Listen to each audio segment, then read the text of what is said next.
Hello friends, आज हम बात करेंगे क्लास 12th केमिस्ट्री का चैप्टर 1 विलियन सॉल्यूशन, जिस पे देखेंगे द्रवों का वाष्प दाब, वेपर प्रेशर ऑफ लिक्विड्स। ठीक है, तो बहुत ही आसानी से एकदम चित्र सहित समझेंगे इसको कि द्रवों का वाष्प दाब आपका क्या होता है। ठीक है, तो देख सकते हो भाई, पूरा आपका चित्र सहित हम लोग समझने वाले हैं वाष्प दाब को कि आपका जो वेपर प्रेशर होता है आप लिक्विड्स, ये क्या होता है। ठीक है, तो यार प्लीज़ वीडियो को आखिरी तक देखना। तो देखो, देखते हैं द्रवों का वाष्प दाब। तो देखो, किसी ताप पर द्रव और उसकी वाष्प के मध्य साम्य की अवस्था में वाष्प का दाब द्रव का वाष्प दाब कहलाता है। क्या कहा गया?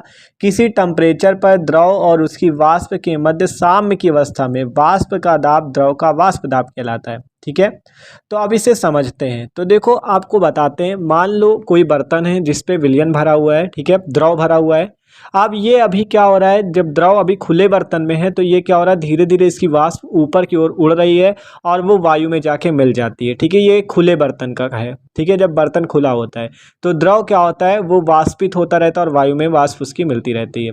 लेकिन जब क्या हो, अभी तो बर्तन खुला है, अब बर्तन मान लो बंद हो जाए, तब भी कंडीशन में होगी, धीरे धीरे वाष्पित होकर जाता रहेगा, लेकिन अब वायु में नहीं मिलेगा। ये जो उसका ऊपर ढक्कन लगा हुआ है, इसी पे जाके वो जमा होता रहेगा और जिससे ये द्रव क्या होगी, वाष्पित होकर उस पर जमा होती रहेगी और कुछ समय पश्चात जो कुछ वाष्प होगी वो फिर से द्रव अवस्था में आने लगेगी। ठीक है, और एक समय ऐसा आएगा जब वो साम्य की अवस्था में होगा। ठीक है, जब ये मतलब दोनों का वेग समान हो जाएगा साम्य की अवस्था में, तो किसी ताप पर द्रव और उसकी वाष्प के मध्य साम्य की अवस्था में जो वाष्प पर दाब लगेगा वही द्रव का वाष्प दाब कहलाता है। ठीक है, अभी इसकी पूरी थ्योरी भी समझेंगे, तो अभी केवल देखते रहो, थ्योरी पूरी देखेंगे। ठीक है, तो ये बात है कि मतलब जब उस पर जाके टकरा रही तो उससे क्या हो रहा है, वाष्प भी द्रव में बदल रही है और द्रव भी वाष्प में बदल रहा है, जिससे एक समय ऐसा आता है कि वो साम्य की अवस्था में होता है और दोनों का वेग समान हो जाता है।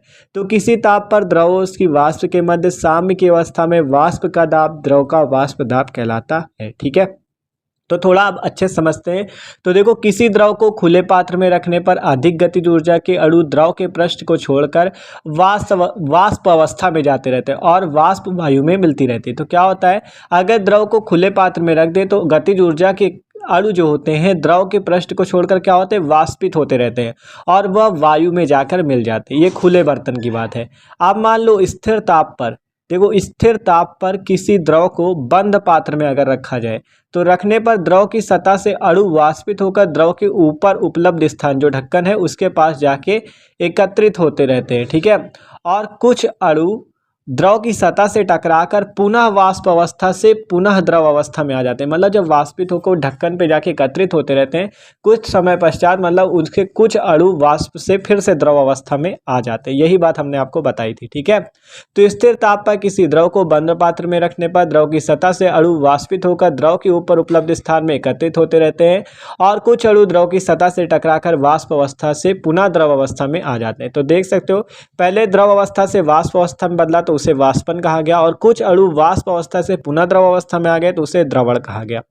और फिर कहा गया एक ऐसे समय आता है जब वह साम्य की अवस्था होती है। साम्य की अवस्था में द्रव और वाष्प के मध्य वेग जो हो जाता है वो बराबर हो जाता है। ठीक है, मतलब वाष्प से द्रव बदलने में और द्रव से वाष्प बदलने का जो वेग होता है, स्पीड जो होती है उसकी, वो बराबर हो जाती है। ठीक है, तो ये है साम्य की अवस्था। तो देख सकते हो। ठीक है, तो किसी ताप पर द्रव और उसकी वाष्प के मध्य साम्य की अवस्था, साम्य की अवस्था में क्या होता है, उसका वेग बराबर हो जाता है, की अवस्था में वाष्प का दाब द्रव का वाष्प दाब वेपर प्रेशर कहलाता है। तो ये बात है द्रव के वाष्प दाब की, कि किसी ताप पर द्रव और उसकी वाष्प के मध्य साम्य की अवस्था में वाष्प का दाब जो होता है द्रव का वाष्प दाब कहलाता है। तो ये होता है वाष्प दाब। तो यार वीडियो अच्छा लगा हो लाइक कर देना और चैनल पर न हो तो सब्सक्राइब जरूर कर देना।